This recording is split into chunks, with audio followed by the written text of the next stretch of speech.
Hello. So, this is like the most impromptu thing there has ever been. But hi, I'm Shelby with EdTPA the Easy Way, and I've partially lost my voice, so I am so sorry. But do you ever have those days where you're like, if I don't just sit down and do this, I'm not going to do it? That's one of those days today. So I've been getting a good few comments recently, and some of them overlap. So I'm just going to scroll through some of my most recent comments. Y'all, this is seriously like the most impromptu thing ever. I now have two children. The last time I was videoing frequently, I just had one. Now I have two, so life is crazy. But I am going to just read through these comments. If you have questions as I'm going about anything you've seen at TPA related, comment, I will answer them, but I'm just going to jump in. So, Corinne said she is starting at TPA in the spring and wanted to know for any advice at all for how to prep beforehand. So, prepping beforehand, I would say read your rubrics. Um, Read the questions on your commentaries before you film or plan or do anything. Because if you read the questions, you'll know what you have to prepare for. Um, and that really helps. You don't have to memorize your rubrics, you don't have to memorize all of that. But if you just read the questions, they're going to have you answer in your task 1 planning commentary, your task 2 instruction commentary, and your task 3 assessment commentary.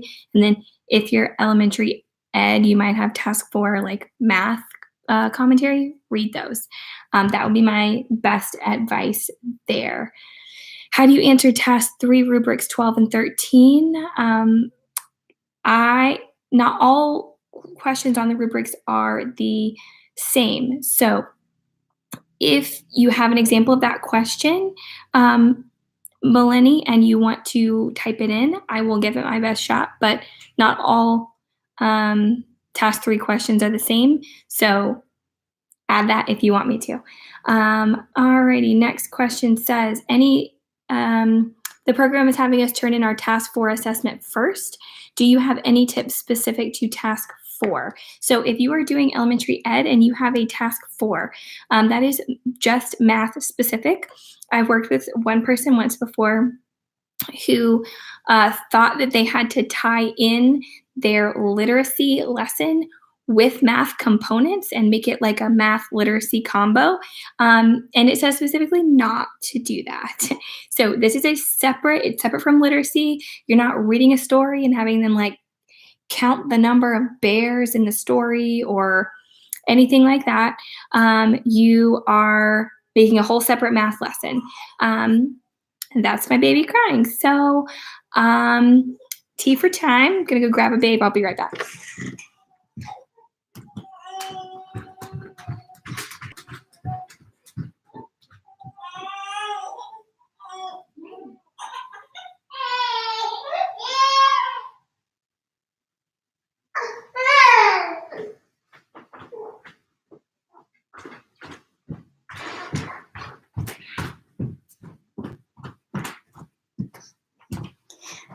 And this is real life. This is my son, Jeremy. Say hello. He's my newest. He is 6 months. So that was that. Some people are asking me when I upload my videos, how are my 2 videos separate? Because a lot of people are allowed to have 2 clips. My videos I chose to use in the same lesson. There was just some stuff in the middle that wasn't the most dense as far as times that I could cite and reference back to get points on that rubric. So when I finished recording, I literally went through and sat and watched all of my videos and put down the time. I would write down the time. Anytime I said anything or referenced anything that I could cite in my commentaries that I knew it was going to ask me about. How did I demonstrate rapport with my students or respect? Or how did I address my students' specific needs? How did I use a language support in the video? How did I ask higher order thinking questions? Did I ask how and why questions? How did I get my students to follow up on their responses? Anytime I was facilitating any of that, I would jot down. And then I literally went down and said, okay, what chunk of 15 to 20 minutes, depending on your rubric, do I have the most dense amount of things that I can cite that will also cover everything I need to cite? And so that's how I picked mine. I had like a 6-minute chunk, and then there was time in the middle where there was a little bit more dead space, and then I had a long chunk at the end that had a lot of good stuff, and so those were my 2 cuts. Now, some people, you can choose a clip from one lesson and a clip from another if you have 2 separate activities, that are focusing on different things, totally fine. I just say pick the one that is the most dense with stuff that you can cite. So that is that. Again, if anybody, Melanie, if you have those questions handy and you want to bring them out, I would be glad to try and help you answer those task 3 rubric questions, but I don't know them off the top of my head. Someone asked, can I write all 3 lesson plans using the same standard for all 3 lessons? I did. Because you are not giving an assessment that's over a unit. You are giving an assessment over a 3 to 5 day learning cycle, meaning you're not going to teach a whole unit in 3 to 5 days. You might cover a standard. For me in math, our standards are long. And so I covered like a part of a standard. I covered like, math 7.4 B and C in my couple of days. Just don't put anything on your lesson plans that you do not want to be held accountable to. So if you are not going to explicitly teach 4 standards and then explicitly assess 4 standards at the end of your 3 to 5 days of teaching, don't put it on your thing because they're going to hold you accountable to it. They said your goal was to teach these 4 standards, and you did not do that. You did not assess them, you did not teach them thoroughly, or you taught them only at a cursory level and you did not get your students engaged in them. So less is more with that if it's possible. It can totally just be 1 standard, right? Teaching, diving deeper, extending learning, and assessing their knowledge.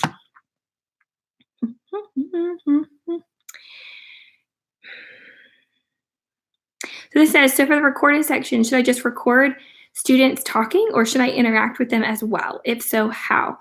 I used a video thing that attached to an iPad called a swivel. I have a video on it. And yes, EdTPA wants to see your students engaged in learning. So less of you like doing first presentation or less direct instruction, and more of you facilitating your students being able to access their content and engage with the content and engage with each other. So are you going to talk? Yeah, right? You have students. They need your guidance. You can facilitate that discussion by asking those higher order thinking questions, by answering questions, by going around to those students who are lost and helping them. But you want to try and plan activities that are engaging for your students, that allow them to engage with the content, and hopefully where they will facilitate conversation, where they're talking about the content, they're thinking about it out loud, they're talking with each other, talking with you, and that makes for a really good interactive lesson. Alrighty. How do you use a language support in a lesson? So whether you are first grade or 12th grade, language supports can, one easy one that comes to mind is like a Frayer model where you have a word that you're going to be using, and you have a definition, like an example, a non-example, and then sometimes a picture. So if sometime in their activities before, maybe they made that themselves, maybe you have it posted somewhere, maybe you are more in elementary and you have those super snazzy, what are they called, anchor charts. Yeah, I'm not an elementary school teacher, but those are so pretty. You have one of those, maybe that could be a language support they're referencing it to. Maybe you scanned it down and had it on an individual piece of paper at their table, and you can tell them, if we're working with this and you forget what a word means, reference your pink sheet of paper that has the words on it. It will help you. Or if you're wanting your students to talk about things and they're not super used to doing that or comfortable, give them some sentence starters or fill in the blank sentences that can help them learn to talk about your content rather than just answering yes or no questions. And in the video, just say, remember, I gave you that yellow sheet of paper. It's got some supports for you on it. So anytime that you need questions, you have questions, either raise your hand or remember you have that yellow sheet for support. And then you can say, in my video at 4 minutes and 2 seconds, you can see that I tell my students to reference their language support. The language support can be found in my lesson materials document you have to submit. if you can see it fully, but you can see my student use it here at 4 minutes and 30 seconds or whatever else. So that's that. Will I be doing another live video anytime soon? I have an entire class love to ask me questions. I can. It would probably be on nap times. So I'm on the East Coast, and nap times are like 8:30 to 10:30 a.m. and like 12:30 to 2:30-ish. We're pushing the end of nap time right now. I might have to log off soon. But if you want to email me, I think my email is somewhere in there, or leave a comment and try and schedule a time, we could do that as well. Let's see any other questions. I do get people asking me a lot if I can do personal tutoring. Before I had 2 babies, I did from time to time. Right now, I unfortunately cannot. So if you come up with a question, like a specific, what does this mean kind of question, email it to me and I will do my best to answer you. But I can't right now in my capacity with 1 babe here and 1 babe currently crying on a monitor that I'm literally about to have to go get. I can't read through and like edit all of your stuff or read it and give you all my thoughts.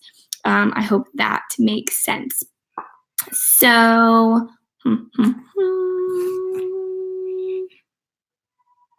yeah, that sounds good, Rose, in the next couple months. All right, last question.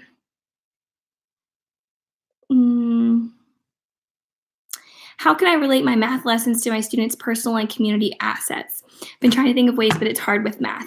I would say that's when you get into the application of your math problem, not just do you know how to answer this problem, but how does this relate in real life? And can we think of a way that relates to you? For example, my brother just did math at EdTPA, and he works at a school that is a little bit more rural. They have a lot of work in like agriculture and things.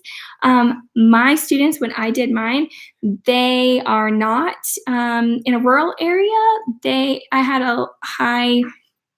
a really diverse culture, and so I tried to come up with different things that I knew my students liked. They liked music, they shopped at different stores, whatever else. And so you just try and find those applicational problems. So this minute's already at 12 minutes, and my babes are needing me. So if you like these live videos where I answer questions, I will be glad to answer that. And then I can do them again if you want. So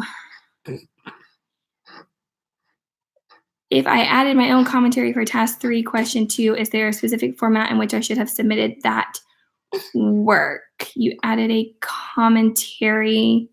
You transcribed a video. Is that maybe what you're saying? I don't think a specific format is necessary. You just attach it at the end of that document, and it tells you how many extra pages you are allowed. If you are adding transcripts, just stay in the normal font. Okay. And again, check your handbook if that wasn't specifically your question. And separate document. Email me if you have a more specific question that I didn't quite get, because gotta go get my babes. But happy EdTPA for all of you. Read your commentaries before you write your lessons. Read your rubrics, and hope you have a good day.